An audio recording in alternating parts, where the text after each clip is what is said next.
the Movie Man here with the final cut at the Midwest Weirdfest slash A Night of Horror International Film Festival coverage. And I am here with Jethro Waters, who just had a world premiere of his film, Gunfighter Paradise. And Jethro, how do you think your world premiere went? Because this is the first time it's in front of public eyes, not just cast and crew. Yeah, no, I had a blast. I think the cast and crew that's here did as well, but I'm delighted with the reception. There's so many good questions coming from the audience, and lots of laughs. It's a dark comedy, so you don't really know how those laughs are going to land, whether the crowd's going to get it, but they were hooting and hollering, and that's all you can ask for. And you say dark comedy, but with the characters that you have in here, this is rural Wisconsin, which is not too far from rural North Carolina, which is where you're from. It almost felt like a documentary of such. Did you pull from real life situations and characters that you knew for this film? Absolutely, yeah. I grew up in that world, right? So I grew up shooting competitions, hunting. I still hunt. I'm definitely from that very rural world. My mom. There's an interesting dichotomy because my mom's an artist. My dad is a military vet, Vietnam, is a police officer, a gunsmith, and so I have both of those ideologies working, and always have since I grew up. And so that's kind of where the film comes from. Now, one of the things I'm going to say is I went into it cold, and I was a little afraid with the title. Yeah. Of just how it was going to be, because I've seen some films recently that have that title that are a huge parody on conservative lifestyle and that. And you took a little more subtle approach. Where does the idea for the title come from? The idea for the title was really just, I love Westerns, I always have, right? And I knew it was going to be it was going to be read in a certain way, where it's kind of where the hardcore left was going to be like, ooh, this is probably a gun porn film. The hardcore right was going to be like, wait, what the fuck is this? Is this an some kind of Rambo film? But that's kind of the idea. I thought it was kind of a catchy title, Gunfighter Paradise. Just it's fun to say for me, and it also kind of just represents the idea, like the strange world that we live in, where it's a dark, strange, satirical world. But there's no making fun of conservatism and conservative views. There's no making fun of liberal views. It's really asking a lot of questions just about American society. There's no answers, And I didn't want to poke fun at anybody. It's really, that's what the film's about. It's a personal journey. Sure. It does a dark satire. And again, I've seen some of those characters in real life, so you're not exactly parodying anybody. Yeah. They exist. They're real.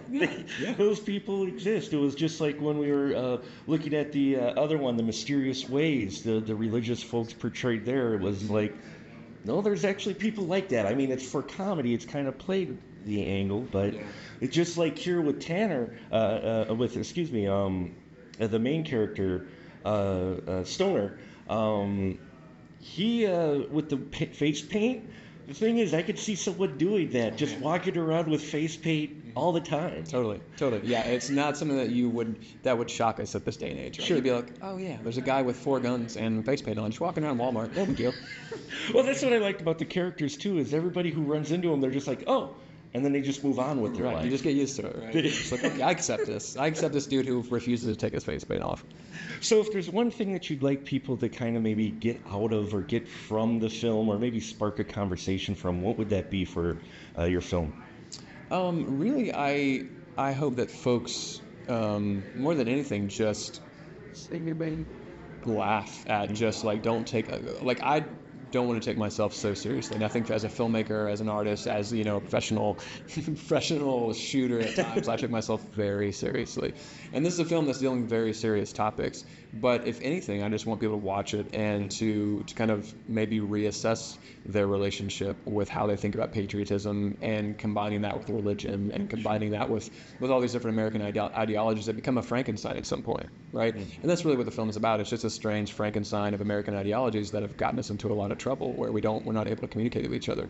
And I'm hoping, that through this film and through the darkness of it, and also the comedy of it, that people will be able to have some sort of, they'll be able to get each other a little bit better. Because I have my producer, God rest her soul, Nancy Bursky, who's just extraordinary. She's a Jew from Manhattan, And my wife's, Jewish or whatever. But our best friend is a Muslim from California, who's also Ethiopian. So we had this really interesting viewing party, right?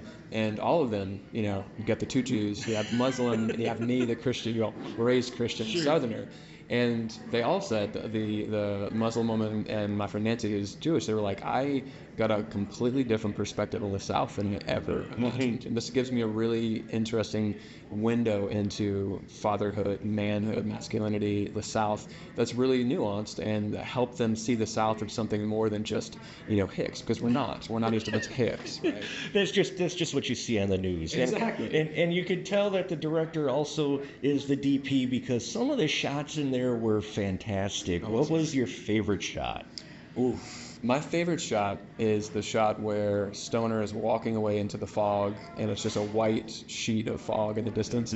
And that was because we were all sleeping at my producer Kyle's house, and every morning I wake up and notice all this fog. I was like, man, I gotta shoot this at some point. And I woke up and there was just a giant sheet of fog. It looked like heaven, like this beautiful field. And I was like, Star, bros, get your shit on and get outside. So we ran outside. He didn't even paint his face. He painted the back of his neck. And I was like, go that way. And I was just filming him. And I was like, this is the best shot of the movie. That's the best shot. Yeah. Well, thank you very much. I hope it has continued success. Mark, thank you for having us. You bet. Yeah. Thank you, sir.